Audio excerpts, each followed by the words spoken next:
My sister asked me to co-sign a loan so she could start over. She vanished a week later with $70,000 in debt and left me with creditors calling day and night. When I finally found her, she was living in a penthouse with my ex. She looked me dead in the eye and said, "I deserve nice things too." I walked away that day, but what I did a month later. I never thought I'd write something like this. But here I am. This is the story of how my sister betrayed me, how she smiled in my face while setting my life on fire, and how I slowly, carefully, made sure she paid for it. I'm 38. I live in Grand Rapids, Michigan. I've worked the same job for 12 years now, assistant manager at a shipping company. I'm not rich. I live alone in a small 2-bedroom house I bought back in 2012. I drive a beat-up Toyota Corolla with over 200,000 miles. But I've worked hard. I've saved. I have good credit. Or at least, I did. My sister Brittany is 5 years younger than me. She's always been the wild one.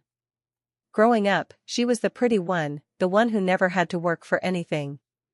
She coasted through school, quit jobs every few months, dated older guys with money.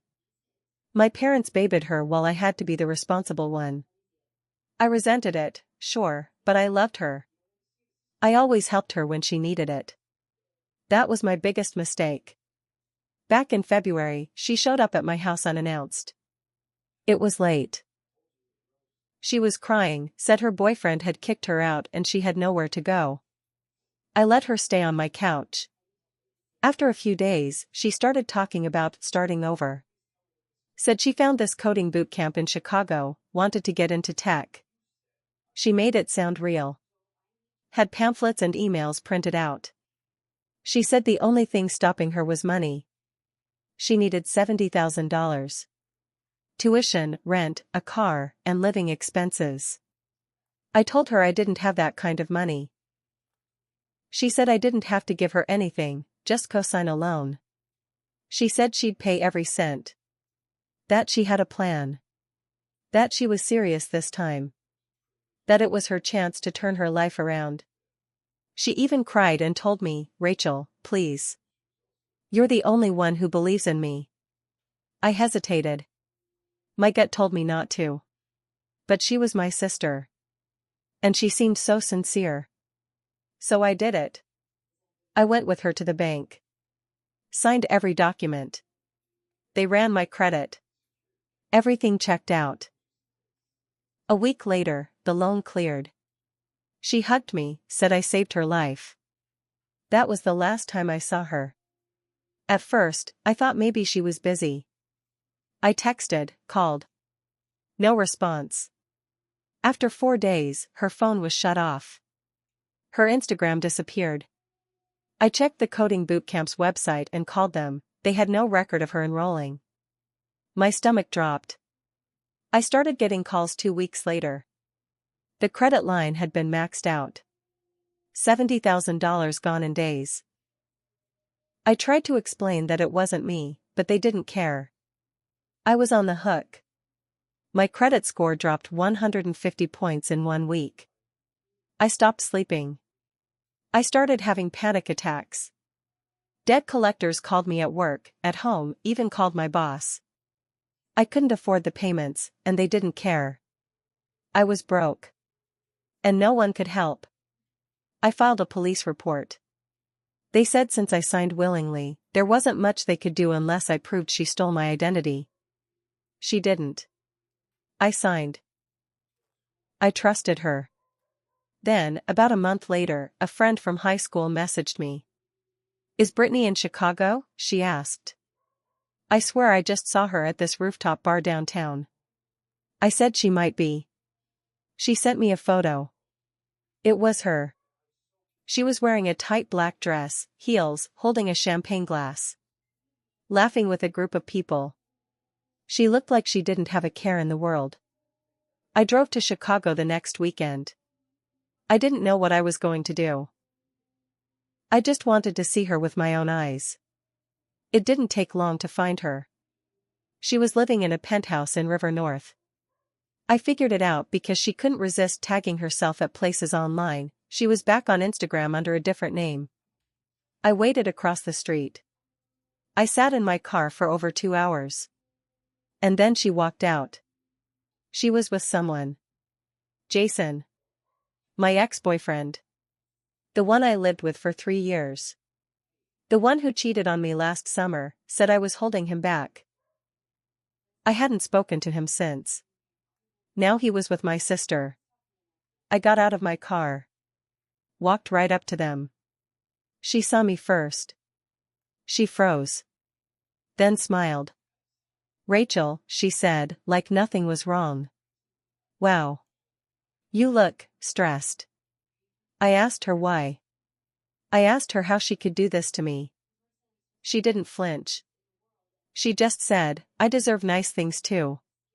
Like that made it okay. I didn't scream. I didn't cry. I turned around and left. I got in my car and drove back to Michigan. I didn't eat for 2 days. But on the third day, something inside me shifted. She wanted to ruin me? Fine.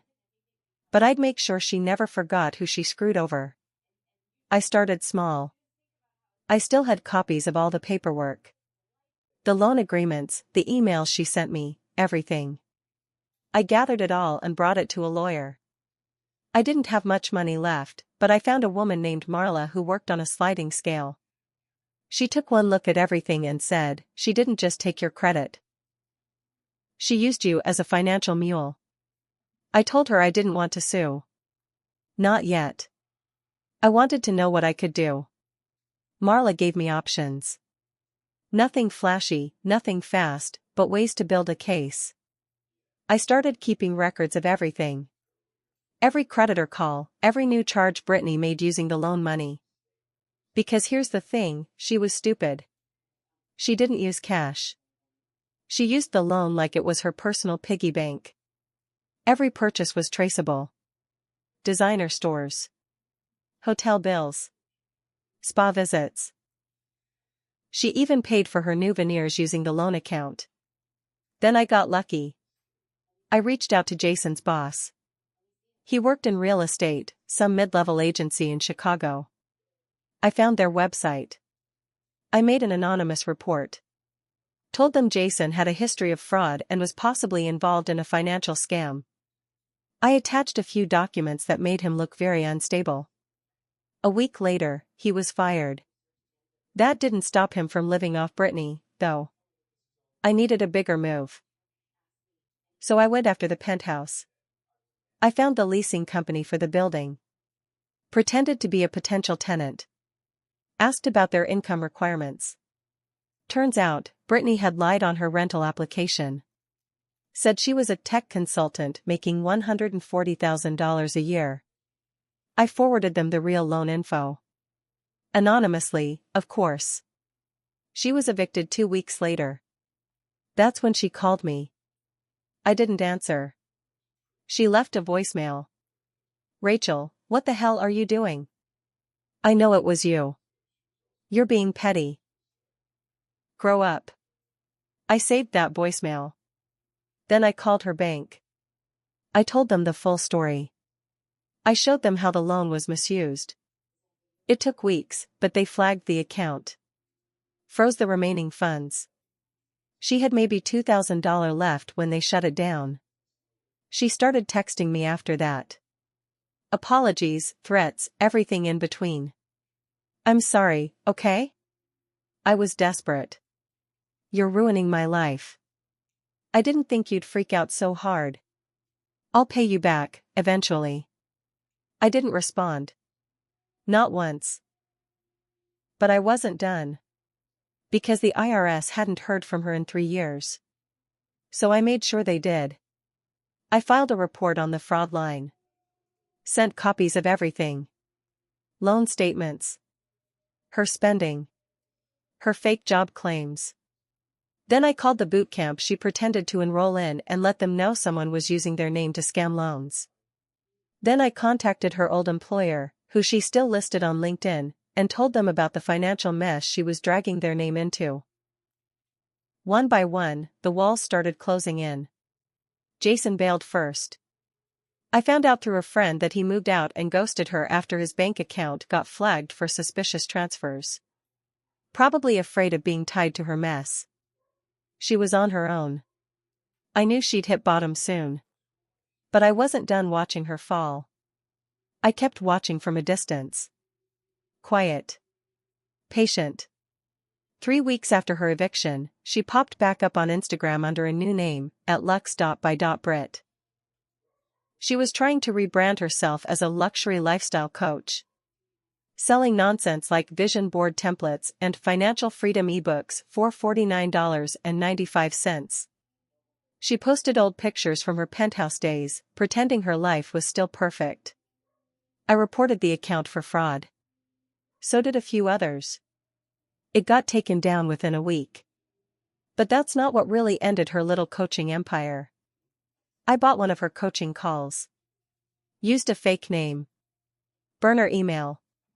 Paid with a prepaid card. We got on Zoom. She had a fake office background, full makeup, even wore glasses like she was some kind of expert. She didn't recognize me. Hi, I'm Brittany. I help women reach financial independence and live their dream life. I asked her what her background was. She gave some vague lie about working in fintech and private consulting. So I started asking more direct questions. What's your licensing background? What's your experience with investment strategy? Can you provide references?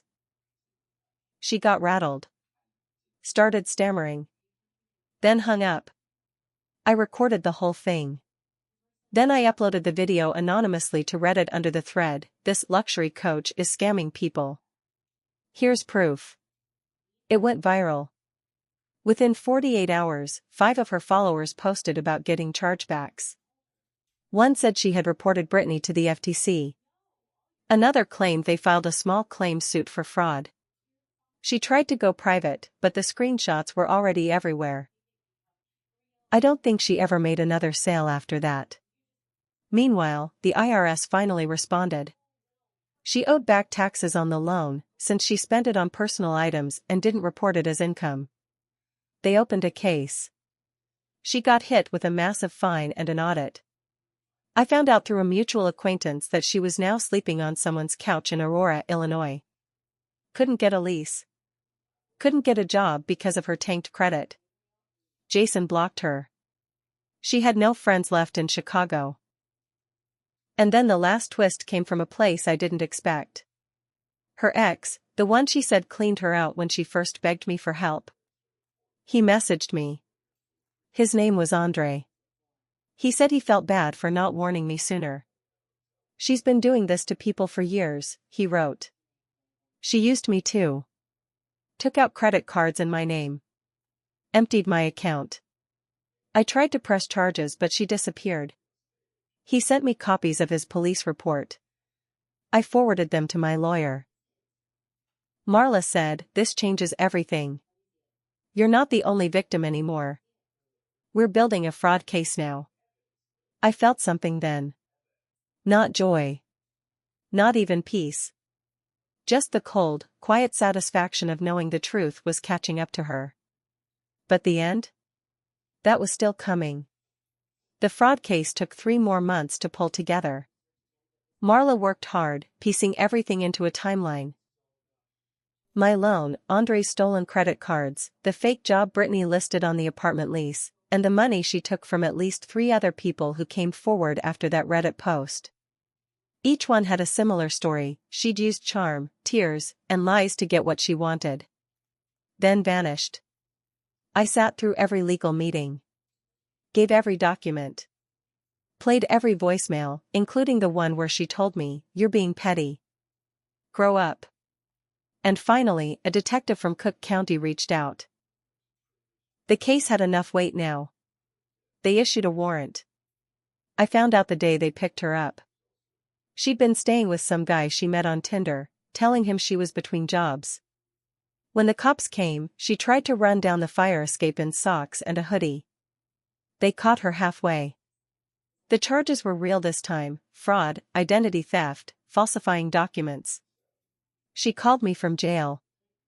At first, I let it ring. Then I picked up. "Rachel," she said. Her voice was shaking. "I didn't mean for it to get this bad. I was scared. I just wanted to live better. I didn't know what else to do." "You knew exactly what you were doing," I said.